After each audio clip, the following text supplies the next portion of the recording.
So this is the next stage. Wait! If you're asking for a date, forget it. Because I make it a point not to go out with women who shoot me in the head. Date a demon? I'm not that desperate. Besides, I really don't care for guys who stink like blood.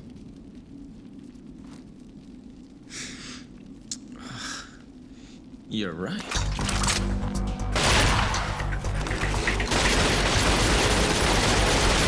So, tell me, what's your name? I don't have a name. Okay, then what should I call you? I don't care. Whatever you want. Whatever, lady.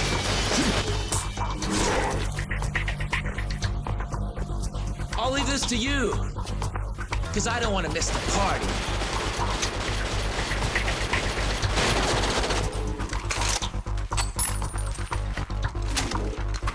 Who counted on you anyway? Hey everyone, how's it going? Welcome back to Let's Play Devil May Cry 3. We made it out of the belly of the Leviathan. We're still in pursuit of Arkham and Vergil. Let's see, let's sub out Rebellion for Cerberus for once. And then I'll also grab some purple orbs. Blue orbs, remember, increase your total health, so purple orbs increase your Devil Trigger gauge. And every orb that you buy gives you one extra rune to play around with. So after 4 runes, we can actually start using the Devil Trigger explosion, which I think I mentioned last time, where you hold down the button to transform for long enough, and then the extra DT gauge will start glowing red. And then once you release it, it becomes a damaging explosion as you transform. Over here, we're going to head into the provision storeroom. Not exactly sure where we're supposed to be, and we'll encounter a new enemy.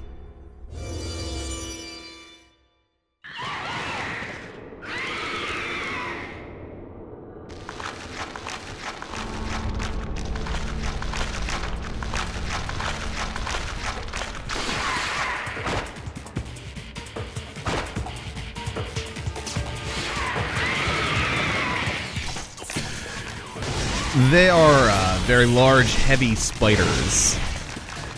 And being so heavy, it makes them kind of difficult to juggle. So arachnids have 3 attacks you'll see them use most often. They can also parry you, but they're very predictable after a parry. Ah, I wasted my just release. They always do that jump back and lunge forward attack, kind of like what the Lusts do.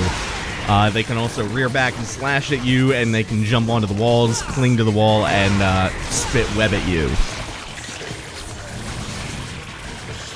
There we go. That's the kind of 4th thing they can do. They can sometimes explode into a clutch of phantom babies that attach to you and explode. Whoop.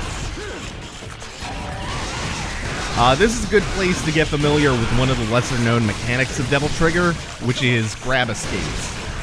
By going into the DT form, you can escape from a lot of grabs or things that would otherwise incapacitate you, like the arachnid webbing attack. You can use it to shake off the baby spiders that cling onto you. And it can also be used against the boss of this area, so it's really handy to get familiar with.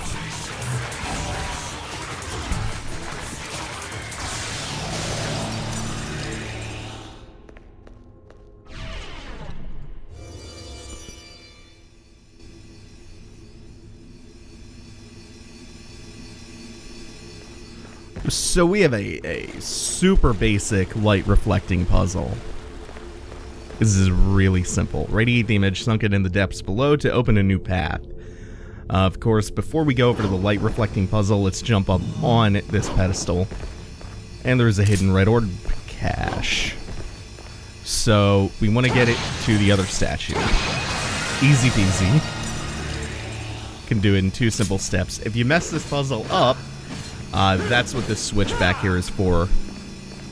They don't let you turn it once you actually successfully complete the puzzle, but if you screw anything up, you just hit the dial, and it will reset all of the statues and the mirrors.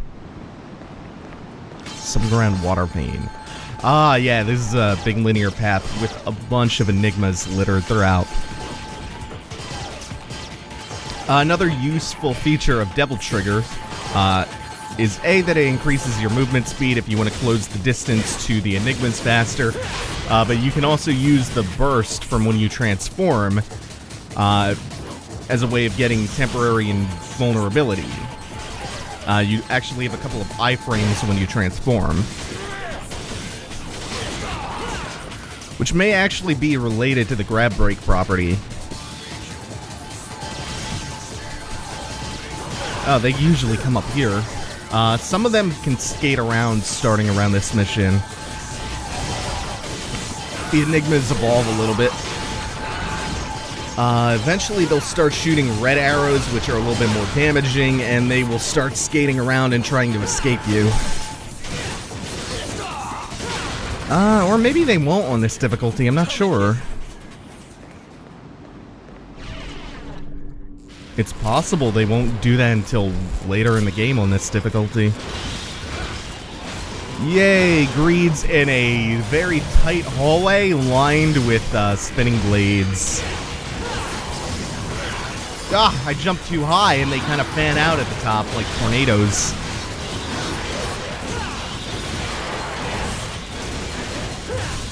Yeah, the hallway of tornado blades. Fuck.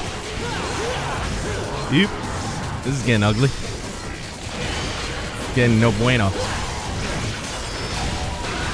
Remember, you want to take the greeds out first because they will just indefinitely spawn lesser enemies. Trying to be a little bit more cautious. There we go. Dope.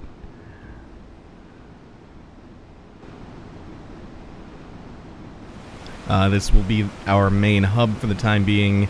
We'll come back out here a couple of times throughout this mission and the next. Restore the mask's sacred energy. We don't have a key item to do that with yet, so you can kind of see where that's leading. You can also see the combat adjudicator off in the distance. That combat adjudicator we will come back to after the boss of the area because we don't have the weapon for it yet. You can see the flames are a lightish purple. So not color-coded for a weapon that we currently possess. But what we do now possess is Spiral, a large rifle that fires high-penetration type bullets. It is our anti-material 50 cal. Yeah. I like Spiral a bunch. Love that firepower. Very Bloodborne powder keg moment. Let's go ahead and put that on. It is a very powerful gun with a low rate of fire, similar to the grenade gun from... Whoops, did I put Artemis on by mistake? Yeah, I did. I'll eventually show Artemis off, but I want to make sure my gunslinger is up to level 2. It's similar to the grenade gun from Devil May Cry 1 in its damage and fire rate. So yeah, that's about the max fire rate. Just firing it normally, but there's a trick you can do. You can cancel the reload animation with a Royal Guard block. Again, very similar to what you could do with the grenade gun from Devil May Cry 1, canceling the reload animation with a roll, grenade rolling.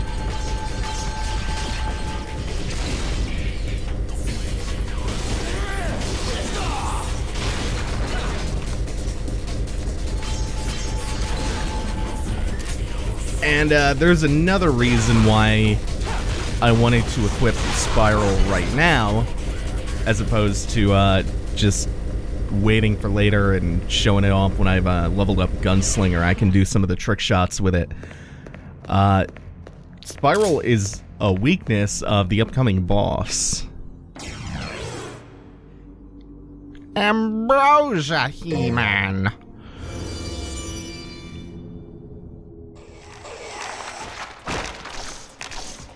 So, of course, we're not getting out of this easily. We have a couple of arachnids to fight.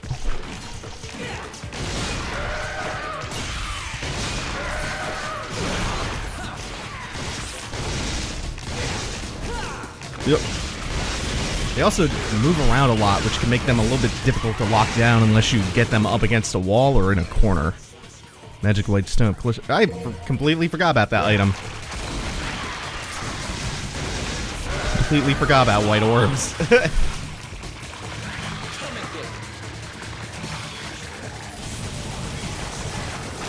Still took too long for the second wave to spawn in. Still lost a little bit of the style meter. Ah, well. Nope. That is one of the invulnerability properties I was talking about, the Devil Trigger pop. Oops. I don't think the other one's doing anything from off screen. For a second there, I was worried he was leaping back for his lunge forward, but I think he just leapt off camera. Fantastic. And again, you saw the taunt restored a little bit of the Devil Trigger gauge.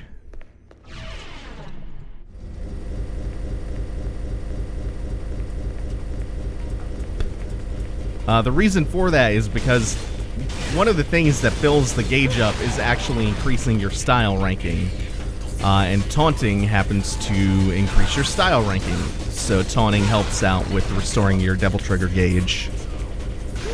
Oh my god, that was stupid. What is wrong with me? Fuck. I forgot there was a second hallway. Whoops. Anyway, we have some ambrosia with us, which is a key item. It's not the key item we need for the puzzle we saw when we first got in this room, but it is for something behind the waterfall. Limestone Cavern. Let's see, this is the way forward. Why don't I come down here for a second just to show something? I think it's off to the left. This is a really, really pretty room.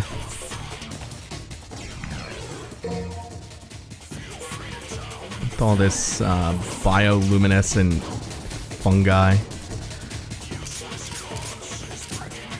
And a little item to restore Devil Trigger gauge if we need it, but we don't use those kinds of items because they generally lower your end of mission ranking.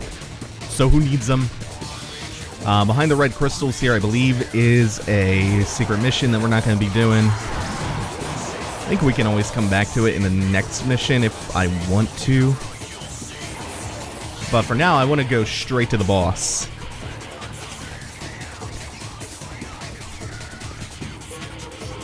Which is right behind here where we use that ambrosia we just got.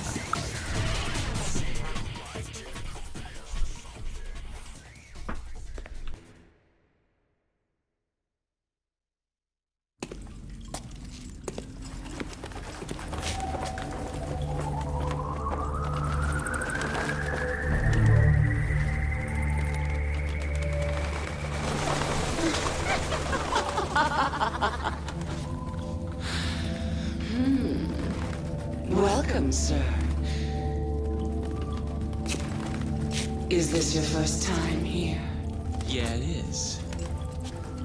You'll be nice to me, won't you? Of course I will.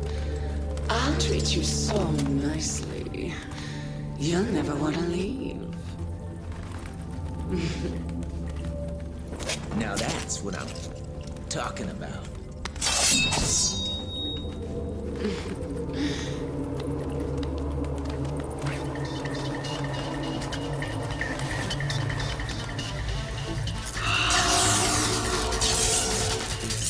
Then, come on, sugar.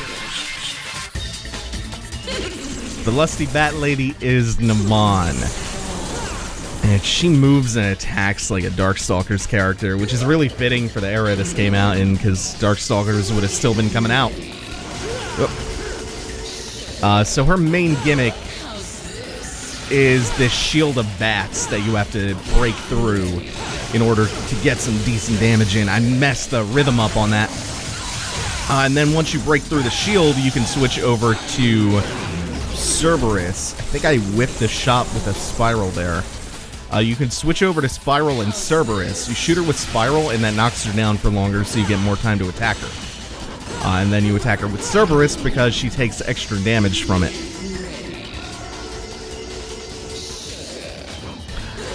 So that's the main thing she does when you're nearby. That spin attack. It's easy to get into a rhythm of just guards, where you can do it consistently every half second or so. But the tricky part, I find, is just properly guarding the first hit. Otherwise, she knocks you out of range, and it can be difficult to get back into range to guard the rest of them. Like that. I'm probably going to wind up losing health just by doing that. There we go. I know I didn't whip it that time.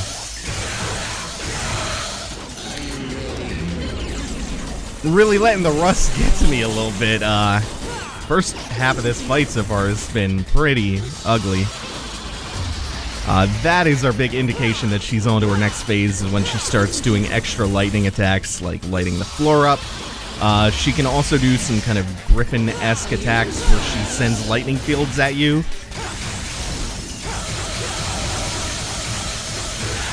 I probably shouldn't have gone for the DT burst.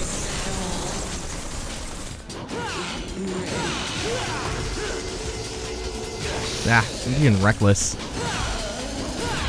And you can see the aerial cross from Agni and Rudra is really good at dealing with the bat shield, because it hits so many of the bats at once. And the other thing is her bat shield extends her hitbox forward, so you can jump off of her and get some really good jump cancels going.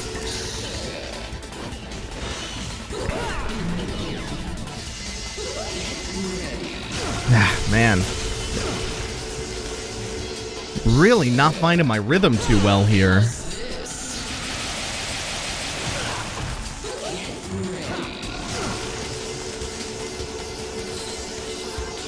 Yeah, I'm gonna blame this on just general rust of having not played for like 2 weeks. And having a little bit of a hard time with the parry timing while talking for the LP. These are Johns. These are Johns. And now she's on to her third phase, which you just have to avoid that when she loses her bat shield to come after you for a big embrace. If she hits you with it, she'll drain your health, but she will also restore her own. That attack you can escape by triggering Devil Trigger.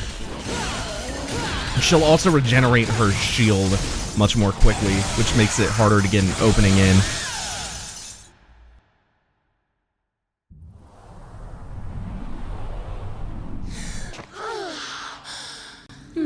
You're sweet.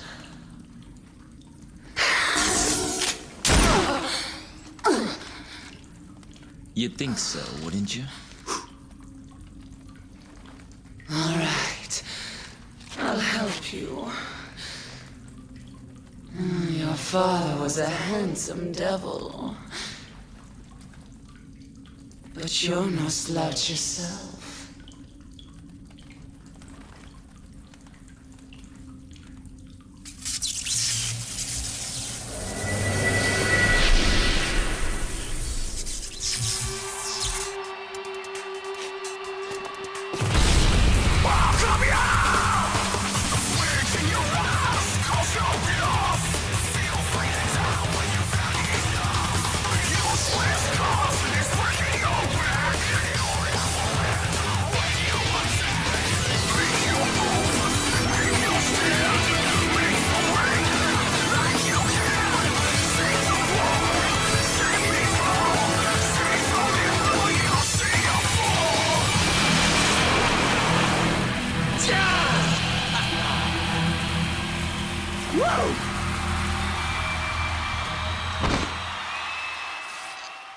Cerberus became a pair of nunchucks, Agni and Rudra a pair of swords, Nevan becomes a fucking electric guitar.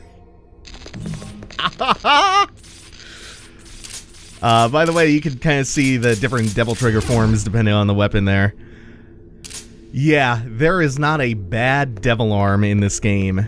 They're all pretty fucking cool. Can't wait to show that off next time. For now, as soon as I go through the store, cutscene's gonna play out, so thanks for watching, everyone. Take it easy. Have a good one.